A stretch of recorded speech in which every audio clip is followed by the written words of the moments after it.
Okay, kwa hiyo wewe ni mzaliwa wa Mbeya hapo hapo? Hapo nani umesema Vwawa. Vwawa ni mkoa wa Songwe. Ni mkoa wa Songwe. Okay. Kwa hiyo nini kilichokuvuta sana mpaka ukaamua kupanda basi kilomita zote hizi kufika Dar es Salaam hapa?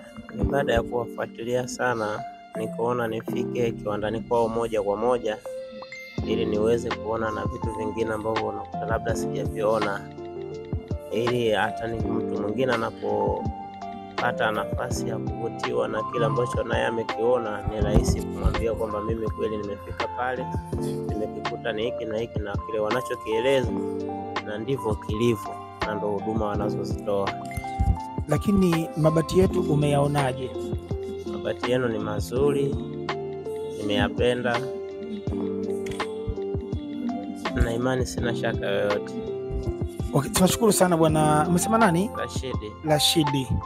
Okay, asante sana bwana. Huyu alikuwa ni Rashidi ambaye ametoka mkoani Songwe kuja kufika Dar es Salaam. Kwa hiyo tunasema Sunshare, sisi tuko popote pale.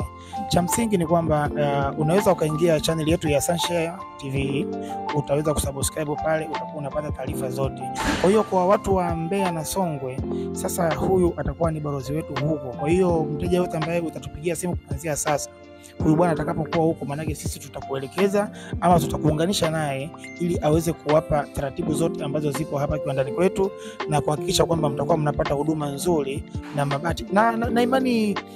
Mabati yetu yako Tanzania nzima, lakini kwa wale ambao mnakuwa labda mna Google tu mnakuta mtu ameandika bati 22,000, wako watu wengine wanakuwa ni mtu tu ni mtu tu ambaye anaweza tu akachukua picha kaandika. Lakini changamoto tumeshuhudia, mtu anapanda gari kutoka Tanga, Moshi, anafika hapa anakuambia shukia Ubungo ndio kiwanda kilipo, au Mwenge, Tegeta. Hapana, makao makuu ya Sunshare tunapatikana ni hapa Dar es Salaam, maeneo ya Tazara, ambapo bwana huyu kutoka Songwe ameweza kufika hapa na amefika siku ya juzi hivi. Leo tayari mzigo wake uko tayari, mzigo ushazalishwa na unapakiwa.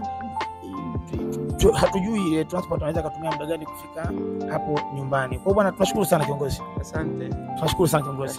Tunashukuru sana kufika bwana. Asante. Bwana Salim, unalo la kuongeza kwa mteja wetu ambaye tumempokea kutoka mbali na anafuatilia matangazo ya Sunshare TV? Kwanza jambo la kwanza la kuongeza ama tuseme tunashukuru sana kwa ujio wa huyu mteja wetu kutoka mbali kote, lakini ni wasifu mzuri tu wa bati zetu, bidhaa ambayo ilikuwa bora, chenye kiwango kizuri, kiwango cha TBS